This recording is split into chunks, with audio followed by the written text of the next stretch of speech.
Sir Revanth Reddy గారికి గల్లా జయదేవ్ గారు warning ఇస్తున్నట్టుగా తెలుస్తుంది సార్. అమర్ రాజా బ్యాటరీ కంపెనీ ఉంది కదా, దాన్ని తరలి ఇచ్చేస్తామన్నట్టుగా బ్లాక్మెయిల్ అయితే చేస్తున్నారు సార్. అయితే ఇప్పుడు ఈ గల్లా గారి వెనకాల చంద్రబాబు నాయుడు గారు ఉన్నారు అని చెప్పేసి కూడా వార్తలు వినిపిస్తున్నాయి. అసలు ఎందుకు ఆయన బ్లాక్మెయిల్ చేస్తున్నారు, మరి దీని వెనక చంద్రబాబు నాయుడు గారు ఉన్నారా, వీళ్ళ ప్లాన్ ఏంటంటారు సార్?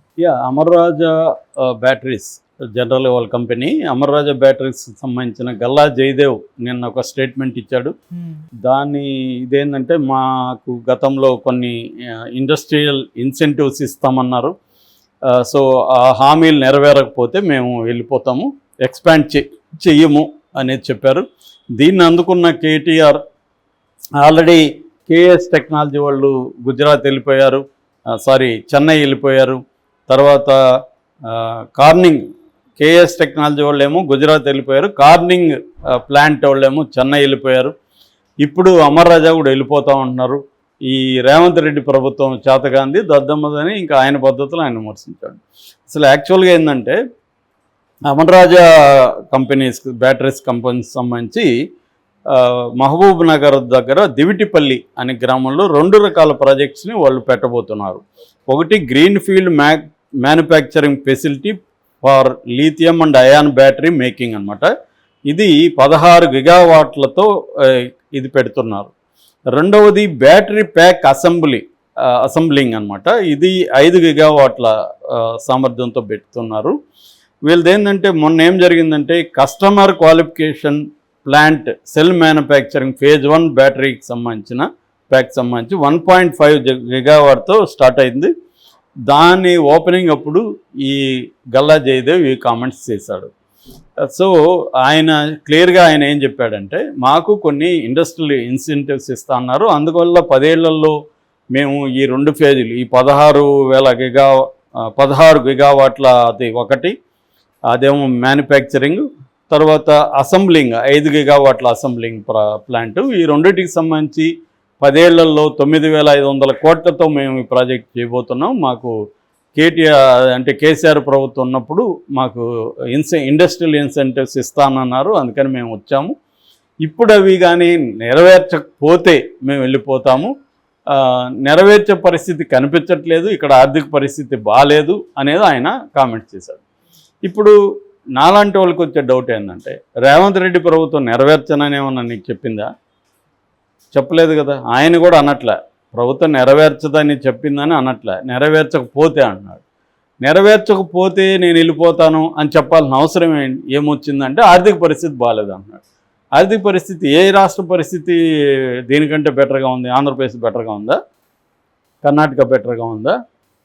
కాబట్టి అసలు ఇండస్ట్రీ ఆయనేమో ఒక పక్క అమెరికాలోకి వెళ్ళి మాకు పెట్టుబడులు పెట్టండి రండి అని ఆహ్వానిస్తున్నాడు. ఆల్రెడీ చాలా మంది వచ్చారు, వరల్డ్ బ్యాంక్ ప్రెసిడెంట్ని కలిశాడు. సో ఇక్కడ గల్లా జయదేవ్ ఇంటెన్షన్ డౌట్ వస్తుంది. ఎందుకో గల్లా జయదేవ్ మొన్నటి వరకు తెలుగుదేశం ఎంపీ, అప్పట్లో జగన్ కూడా ఇలాగ బ్లేమ్ చేసి వచ్చారు, జగన్ తరిమేస్తున్నాడు అని ఇక్కడికి వచ్చారు. ఇప్పుడు అదే గేమ్ ప్లాన్ ఈయన ప్లాన్ చేస్తున్నాడు.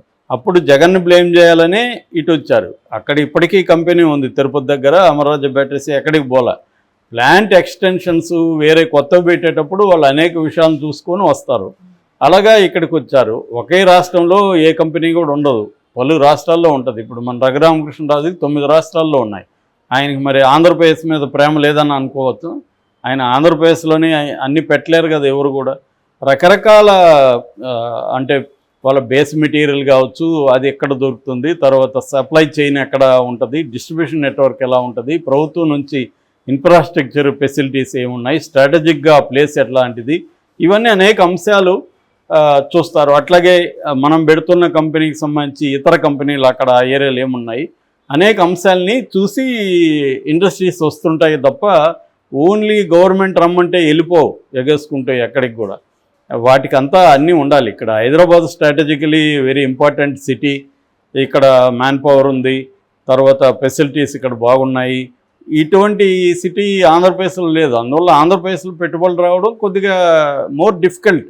అక్కడ స్పెసిఫిక్గా ఏంటంటే కోస్టల్ లైన్ ఉంది కాబట్టి అక్కడ కోస్టల్ సముద్రానికి సంబంధించిన కోస్టల్ బెల్ట్లో కొన్ని రకాల స్పెసిఫిక్ ఇండస్ట్రీస్ అక్కడ వచ్చే అవకాశం ఉంది. అట్లాగే బెంగళూరు దగ్గర ఉన్న హిందూపూర్లో కొన్ని ఐటీ ఇండస్ట్రీలు వచ్చే అవకాశం ఉంది. తిరుపతి చెన్నైకి బెంగళూరుకి రెండింటికి కూడా 3 గంటలు 4 గంటల జర్నీ దూరంలో ఉంటుంది కాబట్టి తిరుపతికి వచ్చే అవకాశం ఉంది. అలాగా కొన్ని ఏరియాల్లో కొన్ని ఇండస్ట్రీస్ని అక్కడ తీసుకురావాల్సిన అవసరం ఉంటుంది ప్లాన్ చేసుకుని. సో ఈ అంశాలన్నీ ఉంటాయి. కాబట్టి ఇప్పుడు డౌట్ వచ్చేది ఏంటంటే గల్లా మీద రేవంత్ రెడ్డి ఏమో ఇవ్వనని చెప్పలేదు, నువ్వు వెళ్ళిపో నేను ఇవ్వను నీకు అనట్లేదు, ఏమీ లేకుండా గతంలో జగన్ని బ్లేమ్ చేసి ఇక్కడికి వచ్చినట్టుగా ఇప్పుడు రేవంత్ రెడ్డిని బ్లేమ్ చేసి మళ్ళీ ఆంధ్రాకి వెళ్తాడా? ఎందుకంటే ఆంధ్రప్రదేశ్లో తన తెలుగుదేశం ప్రభుత్వం ఉంది కాబట్టి ఇప్పుడు చంద్రబాబు దీని వెనక ప్లాన్ చేసి నువ్వు ఇక్కడికి రా అని పిలిచాడా? ఇప్పుడు వెళ్ళిపోవాలంటే ఏదో ఒక కారణం చెప్పి వెళ్ళాలి. బ్లేమ్ చేయడం అయితే ఈజీ, ఇదిగో నేను ఇక్కడ రేవంత్ రెడ్డి ప్రభుత్వం నాకు కోఆపరేట్ చేయలేదు నేను వెళ్ళిపోతున్నానని. గతంలో కూడా సిమిలర్గా జరిగింది. ఆంధ్రప్రదేశ్ ప్రభుత్వం నన్ను ఇబ్బందులు పెడుతుందని ఆయన ఇటు వచ్చాడు. వాళ్ళేమో మేము అసలు ఏమి ఇబ్బందులు పెట్టలేదు, అక్కడేదో అక్రమ్ కరెంట్ ఏదో జరుగుతుంటే దాని మీద మాత్రం మాట్లాడాము, మేము అతనికి ఇచ్చినవి ఏమి కూడా తీయలేదని వాళ్ళు మాట్లాడారు. ఏదేమైనా అది రాజకీయ టర్న్ అయితే తీసుకుంది. ఇప్పుడు అదే స్ట్రాటజీ గల్లా జయదేవ్ ఇక్కడ చేస్తున్నట్టు కనబడుతుంది. ఎందుకంటే నేను మొత్తం ఆయన మాటలంతా విన్నాను. ఆయన ఎక్కడా కూడా రేవంత్ రెడ్డి ఇవ్వనని చెప్పలేదు.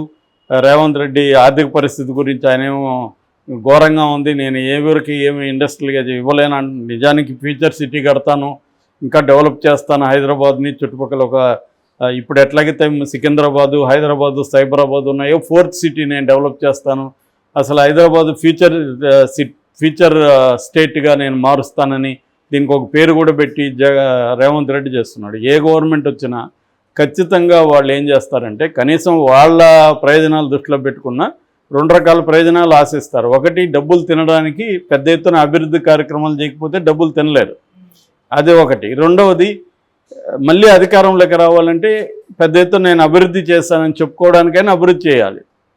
ఈ 2 అంశాలు వాళ్ళ పాయింట్ ఆఫ్ వ్యూ నుంచి ఉంటాయి. ఒకవేళ ప్రజల పాయింట్ ఆఫ్ వ్యూ నుంచో పీపుల్ సెంట్రిక్ అప్రోచ్ లేకపోయినా కూడా ఎందుకు అభివృద్ధి జరుగుతుందంటే ఈ 2 కారణాలతో అభివృద్ధి చేస్తారు. ఏ రాజకీయ నాయకుడైనా అభివృద్ధి చేయకుండా ఉండడు. అతని సామర్థ్యం మేరకు చేస్తారు, అతని సామర్థ్యాలు కొన్నిసార్లు సరిపోకపోవచ్చు. కానీ ఎవడు కూడా నేను అభివృద్ధి చేయను, నేను ఎవరికి ఏమి చేయకుండా 5 ఏళ్ళు టైంపాస్ చేసి వెళ్ళిపోతానని ఏ పాలకుడు అనుకోడు. ఎందుకంటే ఇవన్నీ ప్రీ రిక్విజిట్ మళ్ళీ నువ్వు అధికారంలోకి రావాలంటే. రెండోది, నీకు డబ్బులు కూడా పెద్ద ఎత్తున అభివృద్ధి ఉంటే డబ్బులు కూడా వస్తాయి ఆటోమేటిక్గా. కంపెనీ పెడతావు, కంపెనీకి నీకు ఇవన్నీ ఇస్తున్నావు కదా, ల్యాండ్ ఇస్తున్నా, పవర్ ఇస్తున్నా, వాటర్ ఇస్తున్నా, ఇక్కడ రిసోర్స్ అన్ని ఇస్తున్నా కదా, నాకేంటంటాడు, జరుగుతుంది. ప్రైవేట్ కంపెనీల్లో ఉండే అవినీతి ప్రభుత్వ కంపెనీల్లో కానీ ప్రభుత్వ సెక్టర్లో కానీ లేదు. ఇవాళ పెద్ద ఎత్తున అవినీతి అనేది అక్కడ కూడా ఉంటుంది. సో ఈ కారణాలతో ఏమవుతుందంటే ప్రతి ఒక్కరు అభివృద్ధి చేస్తారు. ఇప్పుడు రేవంత్ రెడ్డి అమర్ రాజాని ఎందుకు తరిమేస్తాడు? ఆయనకేమీ అవసరం. కానీ ఇదేదో డ్రామా నడుస్తుంది. ఈ డ్రామా మనకి చంద్రబాబు ఉన్నాడు అనేది ఇవాళ అందరికీ వస్తున్న డౌటు. ఎందుకంటే నువ్వు ఈ కారణంతో ఆంధ్రప్రదేశ్కి వచ్చాయి, ఇప్పుడు నేను కూడా ఉన్నాను కాబట్టి నీకు అన్నీ కల్పిస్తాను,